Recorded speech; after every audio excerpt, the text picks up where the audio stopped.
నమస్కారం కృష్ణతేజ వార్తలకు స్వాగతం. ముందుగా వార్తల్లోని ముఖ్యాంశాలు. వర్షాభావంతో నష్టపోయిన రైతాంగాన్ని ఆదుకుంటాం. రెండు రాష్ట్రాల మధ్య పరస్పర సహకారం అవసరమన్న మాజీ కేంద్ర మంత్రి దత్తాత్రేయ.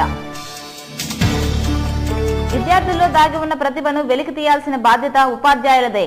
చిత్తూరులో సైన్స్ ఎగ్జిబిషన్ ప్రారంభోత్సవ సభలో ఎమ్మెల్సీ శ్రీనివాసులు. తిరుపతిలో ప్రశాంతంగా యూపీఎస్సీ పరీక్ష. 13 కేంద్రాల్లో హాజరైన 3000 మంది అభ్యర్థులు. తిరుపతిలోని దాసరి మఠంలో భూ వివాదం. ఇరు వర్గాల మధ్య ఘర్షణ, పలువురికి గాయాలు. పరిస్థితిని అదుపు చేసిన పోలీసులు. విద్యార్థిలో దాగి ఉన్న ప్రతిభను గుర్తించేందుకు సైన్స్ ఎగ్జిబిషన్లు ఎంతో దోహదపడతాయని ఎమ్మెల్సీ ఎండపల్లి శ్రీనివాసులు అన్నారు. చిత్తూరులోని జిల్లా సైన్స్ ఫేర్ ఎగ్జిబిషన్ను ఆదివారం ప్రారంభించారు. ఈ కార్యక్రమానికి ముఖ్య అతిథిగా పాల్గొన్న ఎమ్మెల్సీ శ్రీనివాసులు మాట్లాడుతూ, సైన్స్లో వస్తున్న మార్పులకు అనుగుణంగా విద్యార్థుల ఆలోచన విధానంలో మార్పులు చోటు చేసుకుంటున్నాయని అన్నారు. ప్రతిభను ప్రోత్సహించేందుకు ఇలాంటి ఎగ్జిబిషన్లు ఎంతో దోహదపడతాయని సూచించారు. జిల్లా వ్యాప్తంగా అన్ని ప్రధాన ప్రాంతాల్లో ఇలాంటి వైజ్ఞానిక ప్రదర్శనలు నిర్వహించాలని జిల్లా విద్యాశాఖను కోరారు.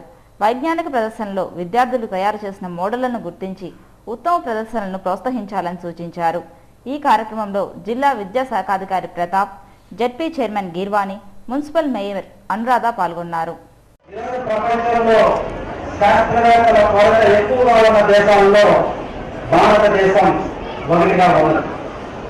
ఆ కొరతను తీర్చుకోవడానికి శాస్త్ర సాంకేతిక రంగాల యొక్క అభివృద్ధి ఫలితాలను ఇప్పుడిప్పుడే మనం పాఠ్యంగా మన యొక్క యువతకు అందజేస్తున్నాం. మరి అటువంటి ఫలితాలను పూర్తి స్థాయిలో తీసుకురావడానికి ఈ సైన్స్ విజ్ఞానాన్ని మరింత పెంపొందించుకునే ముందర వాటిలో ఆసక్తిని, పరిశీలనను, సృజనాత్మకతను పెంచడానికి ఈ కార్యక్రమాలు నిరంతరంగా దైవభక్తి ఉన్నవారికే తిరుమల తిరుపతి దేవస్థానం పాలక మండలిలో స్థానం కల్పించాలని భాజపా నేత ఎంపీ బండారు దత్తాత్రేయ అభిప్రాయపడ్డారు. తిరుమల శ్రీ వెంకటేశ్వర స్వామిని ఆదివారం ఉదయం వీఐపీ బ్రేక్ సమయంలో దర్శించుకున్నారు. ఆలయ అధికారులు ఆయనకు స్వాగతం పలికి దర్శన ఏర్పాట్లు చేశారు. దర్శనానంతరం ఆయన ఆలయం వెలుపల మీడియాతో మాట్లాడుతూ, స్వామిని దర్శించుకోవడం సంతోషంగా ఉంది. ఎంపీగా గెలిచిన తర్వాత మొదటిసారి తిరుమలకి వచ్చానని, టీటీడీ చేపట్టే కార్యక్రమం ఏదైనా రాజకీయాలకు అతీతంగా భక్తులు శ్రేయస్సు కోరే విధంగా ఉండాలని కోరారు. ఆ మేరకే దైవచింతన ఉన్నవారికి పాలక మండలిలో స్థానం కల్పించాల్సిన అవసరం ఉందన్నారు. ఆంధ్రప్రదేశ్ రాష్ట్రం, రెండోది తెలంగాణ రాష్ట్రం, ఈ రెండు రాష్ట్రాలు కూడా సుభిక్షంగా ఉండాలి. తెలుగు ప్రజలందరూ కూడా సుఖశాంతితో ఉండాలి. అందరూ కూడా ఆధ్యాత్మిక భావాలను పెంచుకొని మందిరాలు, గోపురాలు, మఠాలు, వాటికి సంబంధించినటువంటి ఆస్తులను మనం కాపాడుకొని మన వేద ధర్మ ప్రచారానికి అత్యధికమైనటువంటి ప్రాముఖ్యత ఈ రెండు ప్రభుత్వాలు ఇవ్వాలని, ఇటు ఆంధ్రప్రదేశ్ ప్రభుత్వం కానీ లేక తెలంగాణ ప్రభుత్వం కానీ ధర్మ ప్రచారానికి చాలా ప్రాముఖ్యత ఇవ్వాలి. అంతేగాని స్వామివారికి వచ్చేటటువంటి నిధులు కానీ, స్వామివారికి ఉన్న ఆస్తులు కానీ ప్రభుత్వము అన్యాక్రాంతంగా ఈ ఉద్దేశంతో ఇచ్చినటువంటి భక్తుల యొక్క మనోభావాలను గమనించి ధర్మ ప్రచారానికి అత్యధికమైనటువంటి ప్రాముఖ్యత ఇవ్వాలని నేను రెండు ప్రభుత్వాలను నేను తప్పకుండా కోరుతా ఉన్నాను. ఈరోజు మన రాజ్యాంగం ప్రకారంగా, మన చట్టం ప్రకారంగా గతంలో వచ్చినటువంటి ఒక కన్వెన్షన్స్ ఏవైతున్నాయో వాటిని ఆధారంగా తీసుకొని స్పీకర్ గారు నిర్ణయించేటువంటిది అది రాజకీయ పార్టీలకు సంబంధించింది కాదు. ఎందుకంటే ప్రతిపక్ష హోదా అనేటువంటిది క్యాబినెట్ కాబట్టి దాని విషయంలో గతంలో ఉన్నటువంటి ఏవైతే సాంప్రదాయాలు ఉన్నాయో ఆ సాంప్రదాయాలకు రాజ్యాంగ నిపుణులను సంప్రదించి స్పీకర్ గారు తీసుకున్న నిర్ణయమే. కానీ సుప్రీంకోర్టు ఏ నిర్ణయం చేస్తుందో దాన్ని వేచి చూడాల్సిన అవసరం ఉంది. శ్రీవారిని దర్శించుకోవడం చాలా సంతోషంగా ఉందని ప్రముఖ తమిళ నటుడు రజనీకాంత్ అల్లుడు ధనుష్ అన్నారు. శ్రీవారి దర్శనార్థం ఆదివారం ఉదయం తిరుమలకు చేరుకున్న ధనుష్ స్వామివారి కళ్యాణోత్సవ సేవ దర్శనంలో వెళ్లి శ్రీవారిని దర్శించుకున్నారు. అలాగే ప్రముఖ సినీ నటి ప్రణీత కళ్యాణం బ్రేక్లో శ్రీవారిని దర్శించుకున్నారు. ఆలయం అధికారులు సాంప్రదాయబద్ధంగా స్వామివారి ప్రసాదాలను అందజేశారు. శ్రీకాళహస్తి నియోజకవర్గం తొట్టంపేడు సమీపంలోని భగవాన్ వెంకయ్య స్వామి దేవాలయంలో ఆరాధనోత్సవాలు వైభవంగా జరిగాయి. ప్రతి ఏటా శ్రావణ మాసంలో భగవాన్ వెంకయ్య స్వామి ఆరాధనోత్సవాలు జరగడం ఆనవాయితీగా వస్తోంది. టీటీడీ హిందూ ధర్మ ప్రచార మండలి ఆధ్వర్యంలో 32వ ఆరాధనోత్సవాల సందర్భంగా ఆలయంలో ప్రత్యేక పూజలు, హోమం, కలశ స్థాపన, పూర్ణాహుతి కార్యక్రమాలు జరిగాయి. ఈ సందర్భంగా వెంకయ్య స్వామికి ప్రత్యేక అభిషేకం, గోపూజోత్సవాన్ని నిర్వహించారు. ఈ ఉత్సవంలో పాల్గొన్న భక్తులకు స్వామివారి రక్షా కంకణాలు, అన్న ప్రసాదాలను అందజేశారు. ఈ కార్యక్రమంలో రాజ్ కుమార్, చంద్రయ్య శెట్టి తదితరులు పాల్గొన్నారు. యూనియన్ పబ్లిక్ సర్వీస్ కమిషన్ పరీక్షలు ప్రశాంతంగా జరిగింది. దాదాపు 3,000 మందికి పైగా విద్యార్థులు ఈ పరీక్షకు హాజరైనట్లు అధికారులు పేర్కొన్నారు. దేశవ్యాప్తంగా జరిగే యూపీఎస్సీ పరీక్షలు తిరుపతిలోని 13 కేంద్రాలలో పరీక్షలు జరిగాయి. ఉదయం 9 గంటల నుంచి 11 గంటల 30 నిమిషాల వరకు, మధ్యాహ్నం 2 గంటల నుంచి 4 గంటల 30 నిమిషాల వరకు జరిగింది. జిల్లా కలెక్టర్ సిద్ధార్థ్ జైన్ నేతృత్వంలో పరీక్షలు ప్రశాంతంగా ముగిశాయి. పరీక్షా కేంద్రాల్లో ముందస్తు చర్యలు చేపట్టడంతో విద్యార్థులకు ఎటువంటి ఇబ్బందులు కలగలేదు. విద్యార్థుల సౌకర్యార్థం పరీక్షా కేంద్రాలకు ప్రత్యేక బస్సులు ఏర్పాటు చేయడంతో సకాలంలో విద్యార్థులు పరీక్షా కేంద్రాలకు చేరుకోగలిగారు. దోపిడీ లేని సమసమాజ స్థాపనకు ప్రతి కమ్యూనిస్టు కార్యకర్త అంకిత భావంతో కృషి చేయాలని సిపిఐ జిల్లా కార్యదర్శి ఏ రామనాయుడు కోరారు. ఆదివారం స్థానిక బైరాగపట్టణంలోని గంధమనేని శివయ్య కృష్ణారెడ్డి మెమోరియల్ భవన్లో సిపిఐ నగర నాయకులు, కార్యకర్తలకు రాజకీయ సైద్ధాంతిక శిక్షణా తరగతులు నిర్వహించారు. ఎస్వీయు ప్రొఫెసర్ రమణ ఈ శిక్షణా తరగతులకు హాజరై వర్ధమాన రాజకీయ పరిణామాలు, లెనిన్, మార్క్స్ సిద్ధాంత విలువలను విశదీకరించారు. ఈ సందర్భంగా ఆ పార్టీ జిల్లా కార్యదర్శి రామానాయుడు మీడియాతో మాట్లాడుతూ, భారతదేశంలోని పేదలందరికీ కూడు, గూడు, విద్య, వైద్య సదుపాయాలు కల్పించడంలో ప్రభుత్వం వైఫల్యం చెందిందని విమర్శించారు. ప్రతి కమ్యూనిస్టు కార్యకర్తకు రాజకీయ సైద్ధాంతిక శిక్షణ కల్పించాలన్న లక్ష్యంతో ఈ శిక్షణా తరగతులు నిర్వహించడం జరిగిందన్నారు. ఈ కార్యక్రమంలో ఆ పార్టీ నగర కార్యదర్శి చిన్నం పెంచులయ్య, మురళి తదితరులు పాల్గొన్నారు. ఈ భారతదేశంలో కూడా కమ్యూనిస్ట్ పార్టీ అధికారం రావడం ద్వారా పేదరికం లేని, దోపిడీ లేని సమాజ స్థాపనకి మార్క్సిజమే ఒక సిద్ధాంతం, ఏకైక మార్గం అని చెప్పి ఆ సిద్ధాంతం ద్వారా ప్రజానీకాన్ని చైతన్యం చేసి భారతదేశంలో కూడా కమ్యూనిస్ట్ పార్టీ అధికారం రావడానికి పునాదులు వేయడానికి ఈ శిక్షణ తరగతులు జరుగుతూ ఉన్నాయి.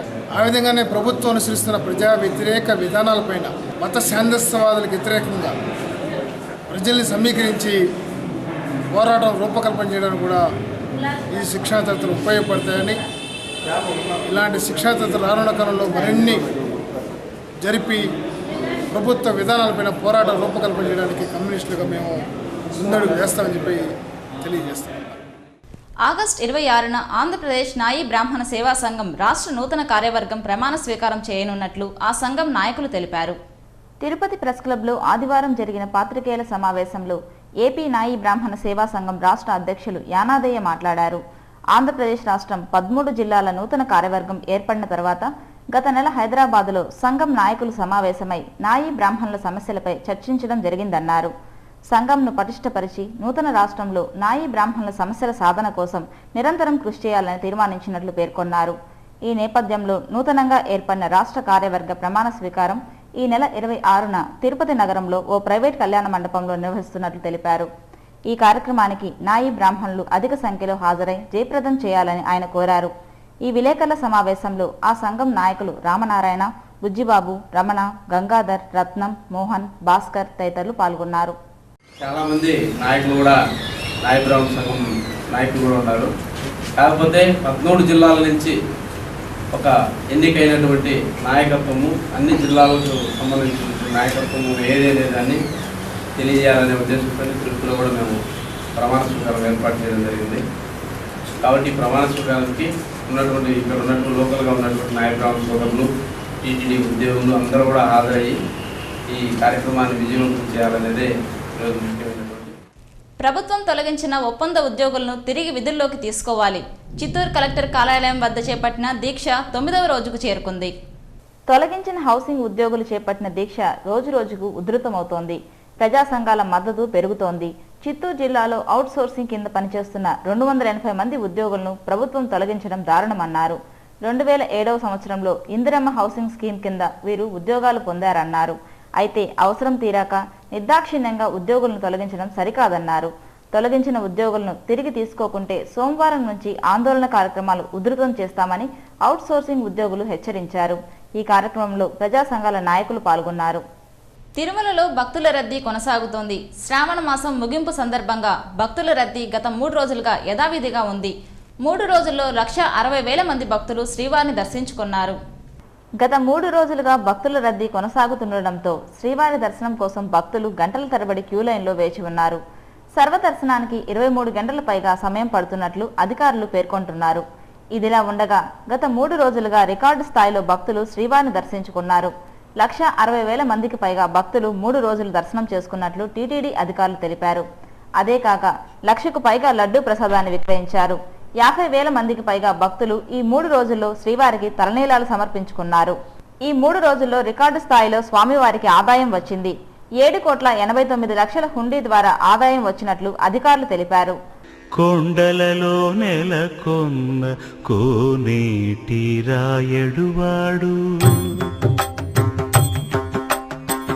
కొండలలో నెలకొన్న కోనేటి రాయడువాడు, కొండలంత వారములు గుప్పెడువాడు, కొండలంత వారములు గుప్పెడువాడు, కొండలలో నెలకొన్న కోనేటి రాయడువాడు, కొండలంత వారములు గుప్పెడువాడు. గత ఏడాది ఇదే మాసంలో భక్తుల తాకిడి పరిశీలిస్తే ఈ ఏడాది 32,000 మందికి పైగా భక్తులు తిరుమలకు వచ్చినట్లు టీటీడీ అధికారులు పేర్కొంటున్నారు. ప్రస్తుతం అన్ని కంపార్ట్మెంట్లలో భక్తులు వేచి ఉన్నారు. వారికి 22 గంటల సమయాన్ని టీటీడీ కేటాయిస్తున్నది. ఇదే పరిస్థితి సోమవారం కూడా కొనసాగే అవకాశం ఉంది. భారతదేశంలో వెనుకబడిన తరగతులకు రిజర్వేషన్లు కల్పించడంలో ప్రధాన భూమిక పోషించిన బీపీ మండల్ 97వ జయంతి సభను విజయవంతం చేయాలని ఎస్వి యూనివర్సిటీ బీసీ ఉద్యోగుల సంఘం నాయకులు కోరారు. తిరుపతి ప్రెస్ క్లబ్లో ఆదివారం జరిగిన పాత్రికేయుల సమావేశంలో బీసీ ఎంప్లాయీస్ సంక్షేమ సంఘం అధ్యక్షురాలు ప్రొఫెసర్ కె ఎల్లమ్మ మాట్లాడారు. బీపీ మండల్లో ఉన్న 2వ వెనుకబడిన తరగతుల కమిషన్, అఖిల భారత సర్వీసు, కేంద్ర ప్రభుత్వ సర్వీసుతో సహా అనేక రాష్ట్రాల్లోని సర్వీసులలో ఇతర వెనుకబడిన తరగతులకు 27% రిజర్వేషన్లు కల్పించేందుకు సిఫారసు చేసిందని పేర్కొన్నారు. వెనుకబడిన తరగతుల ప్రజలు సాధికారత సాధించడానికి బీపీ మండల్ కమిషన్ సిఫారసులు ఎంతగానో ఉపయోగపడిందని ఈ సందర్భంగా ఆమె గుర్తు చేశారు. ఆగస్టు 24వ తేదీ స్థానిక ఎస్వి యూనివర్సిటీ సెనేట్ హాల్లో బీపీ మండల్ 97వ జయంతి సభను ఘనంగా నిర్వహించనున్నట్లు వెల్లడించారు. ఈ జయంతి సభకు ముఖ్య అతిథిగా SVU VC professor W Rajendra సహా పలువురు బీసీ సంఘాల నాయకులు హాజరు కానున్నట్లు తెలిపారు. మండల్ జయంతి సభకు ఎస్సీ, ఎస్టీ, బీసీ, మైనార్టీ వర్గాల ప్రజలు అధిక సంఖ్యలో హాజరై జయప్రదం చేయాలని ఆమె విజ్ఞప్తి చేశారు. ఈ విలేకరుల సమావేశంలో ఆ సంఘం Sudarshanam organizing committee convener professor Venkateswarlu, BC సంరక్షణ సమితి జిల్లా ఉపాధ్యక్షులు సాకం ప్రభాకర్, రజక సంఘం రాష్ట్ర అధ్యక్షులు అక్కినపల్లి లక్ష్మయ్య, సభ్యులు professor Bhaskar, doctor D Venkateswarlu, Chalapathi, Chandrasekhar తదితరులు పాల్గొన్నారు. మనం ఈనాడు ఈ స్థాయిలో ఉండడానికి కారకులైనటువంటి శ్రీ బీపీ మండల్ గారి 97వ జయంతిని ఆగస్టు 25న స్మరించుకోవడం మన బాధ్యతగా భావిస్తున్నాము. మొట్టమొదట తిరుపతిలో వీరి యొక్క జయంతి ఉత్సవాలను రేపు సెనేట్ హాల్లో జరుపుకుంటున్నాము. ఈ పండుగను SV university BC welfare association బోధనేతర సిబ్బంది అందరూ కలిసికట్టుగా చేస్తున్నాము. అంతేకాక తిరుపతి పట్టణంలో ఉన్నటువంటి అన్ని వర్గాలకు చెందినటువంటి బీసీ నాయకులు అందరూ కూడా ఇందులో పాల్గొంటున్నారు. బీజేవైఎం ఆధ్వర్యంలో నిర్వహించిన దేహదారుఢ్య పోటీలకు విశేష స్పందన లభించింది. జిల్లా నలుమూల నుంచి తరలివచ్చిన పలువురు క్రీడాకారులు ఈ పోటీలలో పాల్గొన్నారు. స్థానిక త్యాగరాజ మండపంలో ఆదివారం సాయంత్రం బీజేవైఎం తిరుపతి నగర కమిటీ ఆధ్వర్యంలో దేహదారుఢ్య పోటీలు జరిగింది. ఈ సందర్భంగా ఏర్పాటు చేసిన సమావేశంలో భారతీయ జనతా పార్టీ నగర అధ్యక్షులు అజయ్ కుమార్ మాట్లాడుతూ స్వామి వివేకానందను నేటి యువతరం ఆదర్శంగా తీసుకోవాలని సూచించారు. అమెరికా, చైనా, ఆస్ట్రేలియా వంటి అగ్రదేశాలకు లేని యువశక్తి భారతదేశం సొంతమన్నారు. యువత ప్రతిభా పాఠవాలను దేశాభివృద్ధికి వినియోగించాలని కోరారు. బీజేవైఎం ఆధ్వర్యంలో యువతను ప్రోత్సహించే విధంగా దేహదారుఢ్య పోటీలు నిర్వహించడం అభినందనీయమన్నారు. ఈ పోటీల్లో విజేతలు కాని వారు నిరుత్సాహం చెందకుండా క్రీడా స్ఫూర్తితో ముందడుగు వేయాలని సూచించారు. ఈ కార్యక్రమంలో యువమోర్చ నాయకులు విశ్వనాథ్, ముని వెంకటేష్, మధు, అసోసియేషన్ ప్రతినిధులు భాస్కర్ రెడ్డి, శివప్రసాద్, మునికృష్ణయ్య, నందన్ భట్ తదితరులు పాల్గొన్నారు. భారతీయ జనతా యువమోర్చ ఆధ్వర్యంలో ఈరోజు దేహదారుఢ్య పోటీలు జరుగుతున్నాయి. చాలా ఆనందంగా ఉంది. నగరంలో ఉన్నటువంటి వేలాది యువత దీన్ని తిలకించడానికి వచ్చి ఉన్నారు. వారికి అందరికీ అభినందనలు తెలియజేస్తున్నాను. పోటీల్లో పాల్గొంటున్నటువంటి ప్రతి ఒక్క క్రీడాకారుడికి భారతీయ జనతా పార్టీ తరఫున, భారతీయ జనతా యువమోర్చా తరఫున అభినందనలు తెలియజేస్తున్నాను.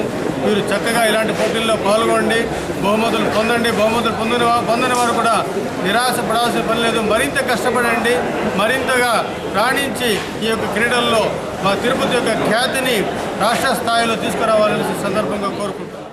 ఆంధ్ర, తెలంగాణ రెండు రాష్ట్రాల్లో తీవ్ర వర్షాభావంతో నష్టపోయిన రైతాంగాన్ని అన్ని విధాలా ఆదుకోవాలని బీజేపీ జాతీయ ఉపాధ్యక్షులు, లోక్సభ సభ్యులు బండారు దత్తాత్రేయ డిమాండ్ చేశారు. శ్రీవారి దర్శనార్థం తిరుపతికి విచ్చేసిన ఆయన ఆదివారం ఉదయం ఓ ప్రైవేట్ హోటల్లో ఏర్పాటు చేసిన మీడియా సమావేశంలో మాట్లాడారు. రెండు తెలుగు రాష్ట్రాల్లోనూ వర్షాలు లేక పంటలు ఎండిపోయి అన్నదాతలు తీవ్ర ఇబ్బందులు పడుతున్నట్లు పేర్కొన్నారు. రాజకీయాలకు అతీతంగా ఇరు రాష్ట్రాల ముఖ్యమంత్రులు నారా చంద్రబాబు నాయుడు, చంద్రశేఖరరావులు రైతులకు విత్తనాలు, ఎరువులు, పంట రుణాలు మంజూరు చేసి ఆదుకోవాలని ఆయన కోరారు. ఆర్బీఐ నిబంధనలు పెట్టినా రాష్ట్ర ప్రభుత్వం చొరవ తీసుకుని రుణమాఫీ చేయాలని అభిప్రాయపడ్డారు. ఇరు రాష్ట్రాల అభివృద్ధికి కేంద్ర ప్రభుత్వం సమ ప్రాధాన్యత ఇస్తుందని స్పష్టం చేశారు. నదుల అనుసంధానమే ప్రధానమంత్రి నరేంద్ర మోడీ నాయకత్వంలోని ఎన్డీఏ ప్రభుత్వ లక్ష్యమని పేర్కొన్నారు. తిరుమల పవిత్రతను కాపాడుకోవాల్సిన బాధ్యత ప్రతి ఒక్కరిపై ఉందన్నారు. రాజకీయ నిరుద్యోగులకు బదులు ఆధ్యాత్మిక విలువలు కలిగిన వ్యక్తులకు పాలక మండలి ఏర్పాటులో ప్రాధాన్యత కల్పించాలని ఆయన డిమాండ్ చేశారు. 2019 సాధారణ ఎన్నికల నాటికి తెలంగాణ రాష్ట్రంలో భారతీయ జనతా పార్టీ మరింత బలపడి ప్రత్యామ్నాయ శక్తిగా ఎదుగుతుందని దత్తాత్రేయ ధీమా వ్యక్తం చేశారు. హైదరాబాద్లో నివసించే తెలుగు ప్రజలతో సహా ఎవరికి ఎలాంటి నష్టం జరిగినా భారతీయ జనతా పార్టీ వారికి అండగా నిలుస్తుందని ఓ ప్రశ్నకు సమాధానంగా బదులిచ్చారు. ఈ విలేకరుల సమావేశంలో బీజేపీ కార్యవర్గ సభ్యులు పాల్గొన్నారు. ఆధ్యాత్మిక భావాల నుండి సమాజ సేవ కోసం అంకితమైనటువంటి అనేక మంది మహానుభావులు ఉన్నారు. అలాంటి వాళ్ళను వేయడం అది ఉత్తమమని భారతీయ జనతా పార్టీ భావిస్తుంది. ఎందుకంటే గతంలో మనకు వచ్చినటువంటి అనేక అనుభవాలు ఉన్నాయి. దేవాలయాల్లో కూడా అవినీతి చోటు చేసుకోవడం ఇది చాలా బాధాకరమైన విషయం. దాంతోపాటు దేవాలయాలకు భక్తులు ఏవైతే ఇచ్చేటువంటి కానుకలు ఉన్నాయో, భక్తులు చేయనటువంటి సమర్పణ ఏదో దీన్ని నిధులు మళ్లించడానికి ఎవరు కూడా ప్రయత్నం చేయకూడదు. తిరుపతిలో రెండు వర్గాల మధ్య స్థల వివాదం చెలరేగింది. పరస్పరం దాడులకు తెగబడ్డారు. ఈ దాడుల్లో పలువురికి స్వల్ప గాయాలయ్యాయి. పోలీసుల రంగ ప్రవేశంతో స్థల వివాదం ఈస్ట్ పోలీస్ స్టేషన్కు చేరింది. తిరుపతి దాసరిమఠంలో ఆదివారం ఉదయం స్థల వివాదంపై రెండు వర్గాల మధ్య దాడుల పరంపర కొనసాగింది. మహిళలు, వృద్ధులు, యువకులు అన్న తేడా లేకుండా స్థలం కోసం ముష్టి యుద్ధానికి తెగబడ్డారు. కర్రలు, రాళ్లతో దాడులకు పూనుకున్నారు. ఈ దాడుల్లో పలువురు గాయపడ్డారు. వివరాల్లోకి వెళ్తే స్థానిక దాసరిమఠం గ్రామంలో వల్లువన్ వారి ఆలయం, కంబ తాళవార్ దేవస్థానం ఉంది. ఈ ఆలయంలో శ్రీబాల కాళింగమర్దన వేణుగోపాల స్వామి గుడి ఉంది. ఆలయానికి చెందిన భూమిపై యాజమాన్యపు హక్కు కోసం ఇరు వర్గాలు గత కొంతకాలంగా పోటీ పడుతున్నారు. ఆలయ పూర్వీకులను కాదని స్థానికేతరులకు ప్రాధాన్యత కల్పించడంపై గ్రామస్తులు లోలోన రగిలిపోతున్నారు. ఈ నేపథ్యంలో గుడికి సంబంధించిన కొంత స్థలాన్ని పాఠశాలకు వితరణ చేయగా మిగిలిన స్థలంలో షాపింగ్ కాంప్లెక్స్ నిర్మాణానికి ఓ వర్గం పూనుకుంది. దీన్ని పసిగట్టిన మరో వర్గం కోర్టును ఆశ్రయించి స్టే తీసుకొచ్చి పనులు నిలిపివేశారు. పాఠశాలకు మినహాయించిన స్థలం పోను మిగిలిన ఖాళీ స్థలంలో ఆలయ పూర్వపు చైర్మన్ వర్గీయులు అంబేద్కర్ భవన్ పేరుతో భూమి పూజకు యత్నించారు. వీరి ప్రయత్నాలను ప్రత్యర్థి వర్గీయులు అడ్డుకున్నారు. కోర్టు స్టే విధించిన స్థలంలో ఎటువంటి నిర్మాణాలు చేపట్టరాదని నిలదీశారు.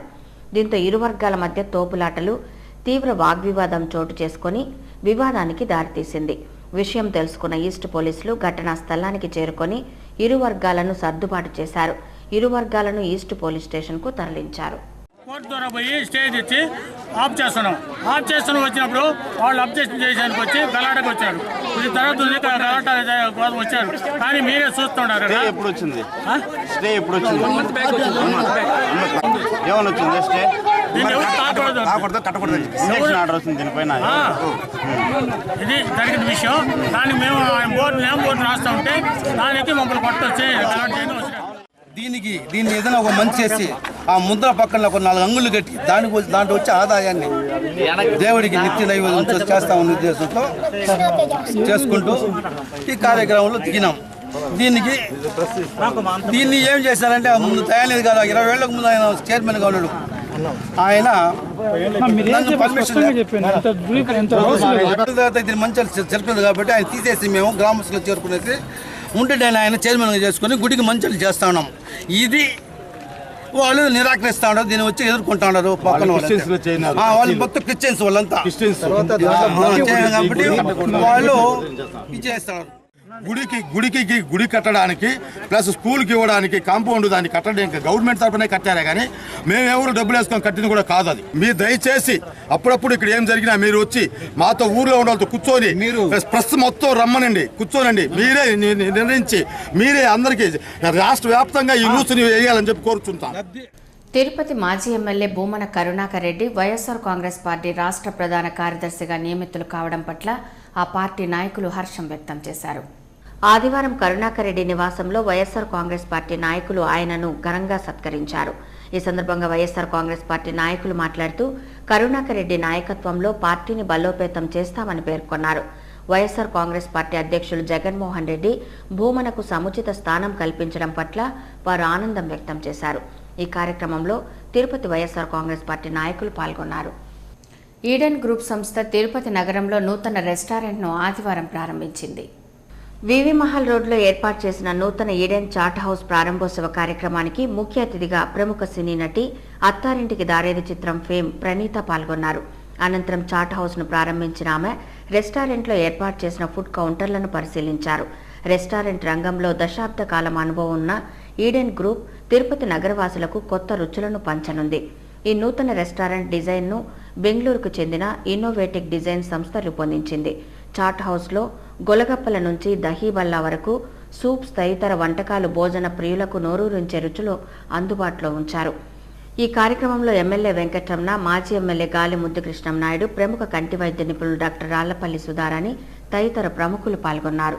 తిరుపతిలో భారీ వర్షపాతం నమోదైంది. గంటకు పైగా ఎడతెరిపి లేని వర్షం కురియడంతో లోతట్టు ప్రాంతాలు జలమయమయ్యాయి.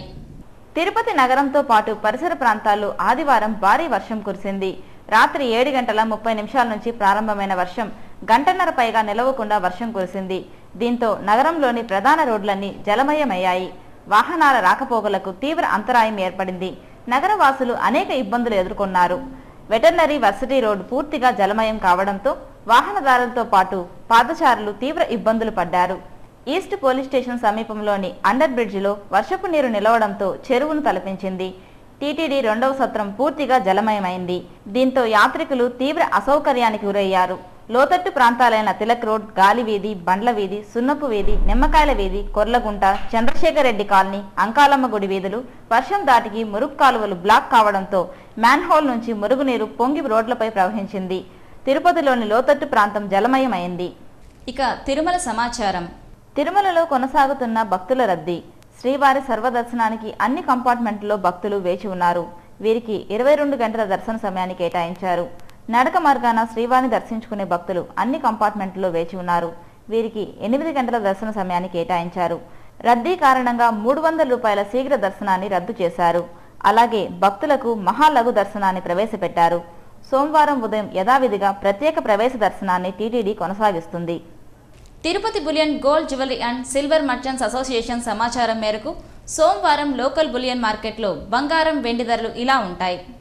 24 క్యారెట్ల అపరంజి బంగారం 10 గ్రాముల ధర 28,090 రూపాయలు. 22 క్యారెట్ల నగల బంగారం 1 గ్రామ్ ధర 2,626 రూపాయలు. వెండి 1 కేజీ ధర 42,340 రూపాయలు. రీటైల్ వెండి 1 గ్రామ్ ధర 45 రూపాయల 30 పైసలుగా ఉంటుంది. వార్తలు ముగించే ముందు ముఖ్యాంశాలు మరోసారి. వర్షాభావంతో నష్టపోయిన రైతాంగాన్ని ఆదుకుంటాం. 2 రాష్ట్రాల మధ్య పరస్పర సహకారం అవసరమన్న మాజీ కేంద్ర మంత్రి దత్తాత్రేయ.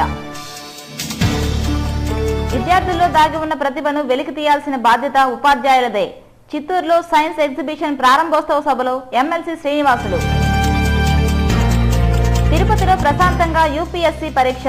13 కేంద్రాల్లో హాజరైన 3,000 మంది అభ్యర్థులు. తిరుపతిలోని దాసరి మఠంలో భూ వివాదం. ఇరు వర్గాల మధ్య ఘర్షణ. పలువురికి గాయాలు. పరిస్థితిని అదుపు చేసిన పోలీసులు. ఈ వార్తలు ఇంతటితో సమాప్తం. నమస్కారం.